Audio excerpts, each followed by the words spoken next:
रोहन और सीमा की नई नई शादी हुई थी। घर में ससुर यानी कि रोहन के पिता सुधीर जी और वे दोनों बस 3 ही लोग थे। इस घर को रोहन के माँ बाप ने जीवन भर पाई पाई जुटाकर बड़ी मेहनत और अरमानों से बनाया था।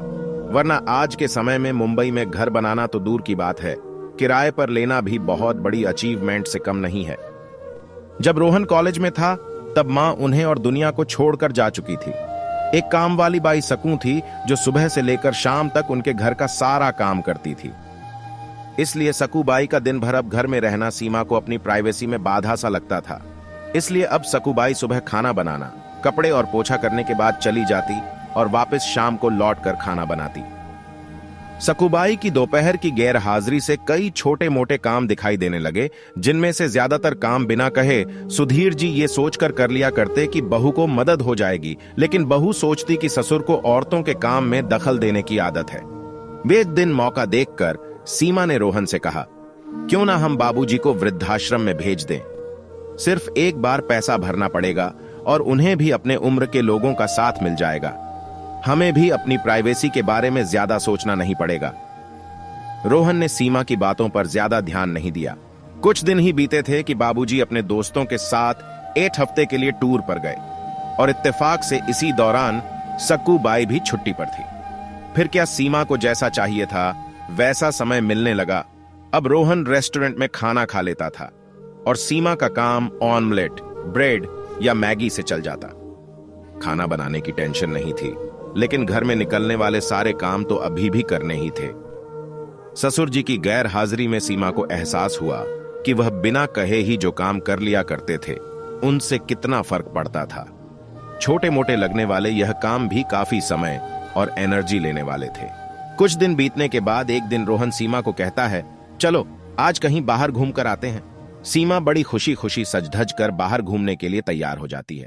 रोहन सीमा को अपने घर से 4 किलोमीटर दूर एक चौल में लेकर आता है। एक आदमी रोहन के हाथों में एक चाबी देता है। रोहन उस चाबी को लेकर चौल का एक कमरे का दरवाजा खोलता है। कमरा खुलते ही 2 रूम वाले उस छोटे से अंधेरे से भरे घर के अंदर रोहन सीमा को लेकर जाता है और कहता है, कैसा लगा तुम्हें हमारा नया घर?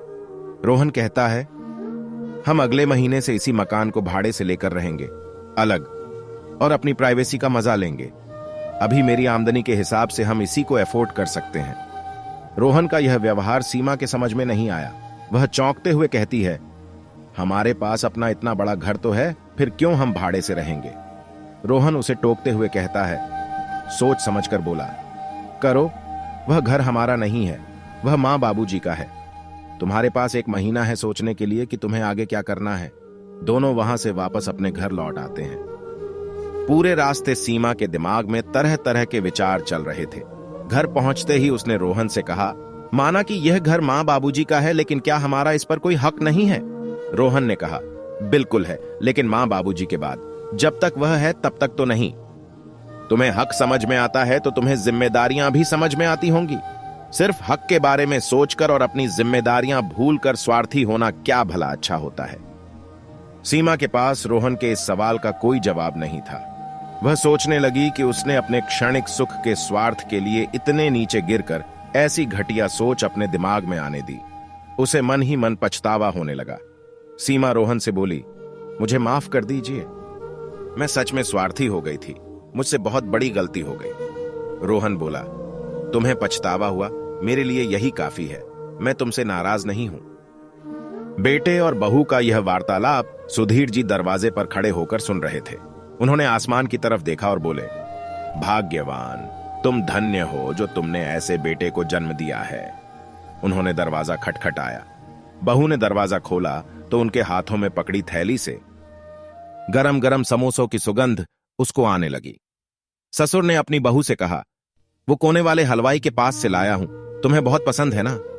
सीमा को अपने ससुर के प्रति विचार और ससुर के उसके प्रति प्यार, उन दोनों का फर्क समझ में आते ही उसकी आंखों में पश्चाताप के आंसू और चेहरे पर अपने परिवार के प्यार के कारण मुस्कान आ गई। दोस्तों, इंसानी दिमाग में दिन भर में हजारों विचार आते हैं, कुछ अच्छे, कुछ बुरे, लेकिन किसी भी विचार को शब्दों में परिवर्तित करने से पहले उनको समझना बहुत जरूरी है। अक्सर विचार और वास्तविकता एक दूसरे से मेल नहीं खाते हैं। हमारे बुजुर्ग जो हमें बोझ लगते हैं, जिनसे हम बात बात में चिढ़ जाते हैं, और ऐसा इसलिए होता है क्योंकि हम स्वार्थी होकर सोचते हैं और हम उनके योगदान को समझ नहीं पाते। वह हमारे जीवन में बहुत अहम किरदार निभाते हैं।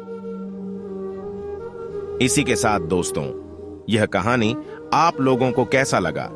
कमेंट सेक्शन में अपनी राय जरूर दें और चैनल को भी सब्सक्राइब करें। वीडियो देखने और सुनने के लिए आप सभी को दिल से धन्यवाद।